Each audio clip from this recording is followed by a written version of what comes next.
પચીસ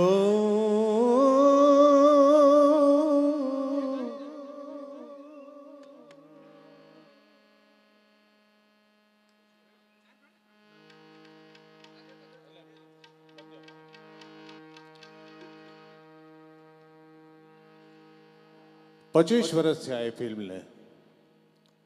દેશ રે જોયા દાદા પરદેશ જોયા. મજાની વાત એ છે કે દેશ રે જોયા દાદા પરદેશ જોયા, ગામમાં પેર્યું ગામમાં સાસરિયું, તારો મલક મારે જોવો છે, મયરનો માંડવું પ્રીતનું પાનેતરથી માંડીને મયરમાં મનનું નથી લાગતું, માંડવડા રોપાવો માણારાજ, પાલવડે બાંધી પ્રીત. આ બધી ફિલ્મોમાં હમણાં આનંદીએ જ પૂછ્યું કે આ એ મયર મેં જો વો હે બધી વાત વો પાટીદાર કી બાત હે ને, વાત સાચી છે. એમાં તમે સંસ્કૃતિ જુઓ ને તો પટેલની જ છે. મયર તમે જુઓ એટલે તમને ભાવનગર જિલ્લાનું પટેલ કુટુંબ જ દેખાય સીધું. એનું કારણ શું છે કે ગામડામાં જ્યાં કણબી નહીં ત્યાં બરકત નહીં.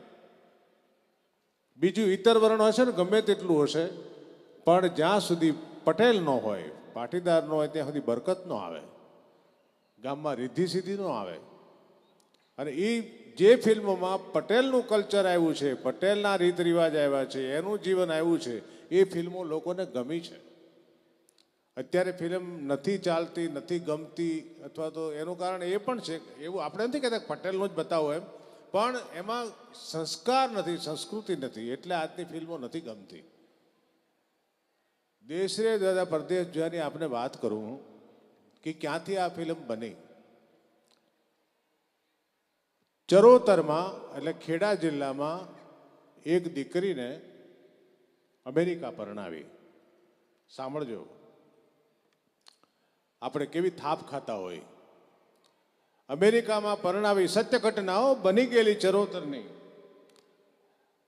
અને ત્યાં પરણાવ્યા પછી ખબર પડી કે સોનું ધાર્યું તું તો કથીર નીકળ્યું. દીકરી દુખી દુખી થઈ ગઈ.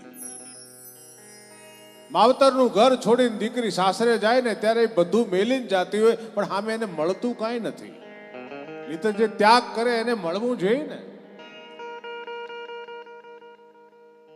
દીકરીની જાતને તો કાયમ ખોવાનું જ આવે. બાપનું ઘર હોય તો કે બાપનું ઘર છે, તું તો પારકી થાપણ છો. સાસરાને ઘરે જાય તો એમ કે તું તો પારકી જણી છો. એનું ઘર ક્યાં? નાની હોય ત્યારે બાપને તાબે રહેવાનું, પરણીને સાસરે જાય એટલે ધણીને તાબે રહેવાનું. છોકરા છૈયા થાય, દીકરા મોટા થાય, જુવાન થાય, લગ્ન કરે એટલે દીકરાને તાબે રહેવાનું. ઘટપણ આવે ત્યારે દીકરો કેમ કરવાનું? આ છે નારીનું જીવન. છતાંય ટકી રહી છે. જો એ ન ટકે તો કોઈ ઘર ચાલે નહીં. એક પણ કુટુંબ છે એ હયાત ન રહે, બધું વિખાઈ જાય માળા. એમ આ ચરોતરની દીકરીએ સહન કર્યું, પણ સહન શક્તિની હદ આવી. અને એમાંથી જે ફિલ્મ બની એ દેશ રે દાદા પરદેશ જોયામાં. એમાં એવું આવે છે, એમાં તો દાદા જ બતાવ્યા છે, ગ્રાન્ડફાધર, કે દીકરીને અમેરિકા પરણાવે છે, પણ ત્યાં ગયા પછી ખબર પડે છે કે જમાય તો રાક્ષસ જેવો છે. એ દીકરીને ખબર પડે છે, ઘેરે એના માવતરને પિયરમાં ખબર નથી. એમાં એ અમેરિકામાં સાસરે ગયેલી દીકરી એક કાગળ લખે છે એના દાદાને કે હું અહીં બહુ સુખી છું, મારી જરાય ચિંતા કરતા નથી, કરતા નહીં તમે. મારા સાસુ સસરા તો દેવ જેવા છે, અને મારો ધણી તો એટલો બધો પ્રેમી છે, એટલો પ્રેમાળ છે, એટલો માયાળુ છે કે જાણે પ્રેમનું પરબ માંડ્યું હોય. આવો એક કાગળ લખે છે. એ કાગળ એના સસરાને કવર બનાવીને કહે છે કે આ તમે ટપાલ મોકલી દેજો ને વતનમાં, આપણા દેશમાં. સસરો બહુ સજ્જન હતો, એને ખબર હતી કે આ દીકરી બિચારી પીલાય છે, દુઃખી થાય છે. એ સસરાએ કાગળ વાંચ્યો કે આ છોકરી ખોટું બોલે છે, અહીંયા ઝેરના ઘૂંટડા પીવે છે તો એ અમૃતના ઓડકાર ખાય છે, આ દીકરી કઈ જાતની છે. પછી સસરાએ બીજો કાગળ લખ્યો. એ બે કાગળ એક કવરમાં નાખીને દાદાને મોકલ્યા ગામડે સૌરાષ્ટ્રમાં.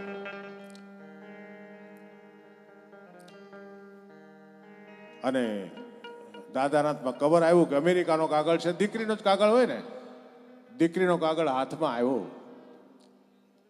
ખુશીના સમાચાર લખેલા. ત્યાંથી આ ગીત શરૂ થાય છે.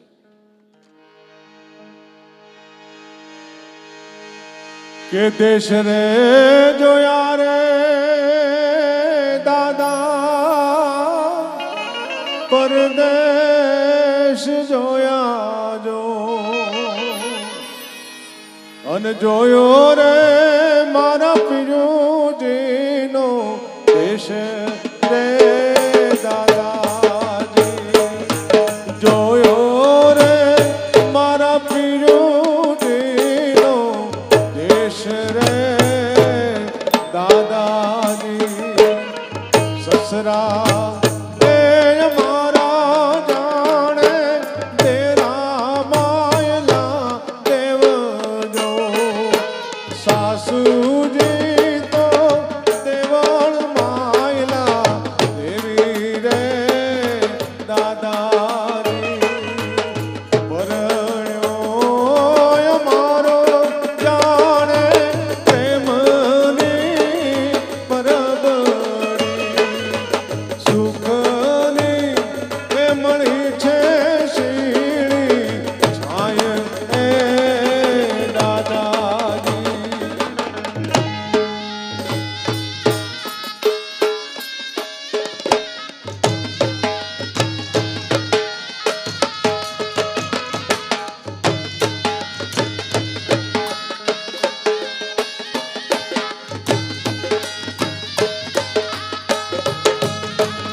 દીકરીના કાગળ પછી સસરાનો કાગળ વાંચ્યો વેવાઈનો, તઈ ખબર પડી.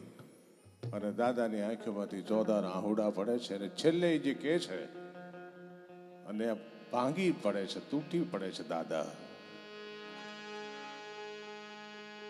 ગરીબડી એ ગાય મેં તો કસાઈને ભોળાવી જો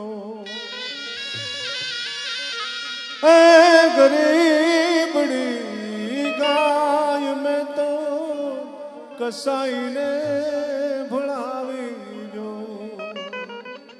મેં તો ઉગતો વાઢો રે કુમળો છોડ રે દીકલડી મેં તો ઉગતો એ વાઢો રે કુમળો છોડ રે દીકલડી.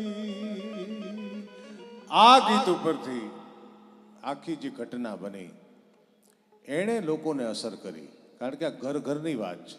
પહેલાં આવી ફિલ્મો બનતી હતી, આ પરંપરાની ફિલ્મો બનતી હતી, એટલે આજે એટલા વર્ષે પણ એ ફિલ્મ ભૂલાતી નથી. અને એ ફિલ્મના એ રામલો હિતેન કુમાર આપણી નજર સામે અહીંયા હાજર છે.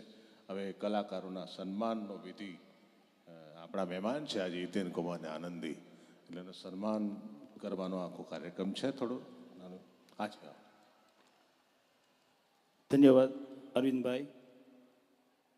હું નામ એનાઉન્સ કરું. આજના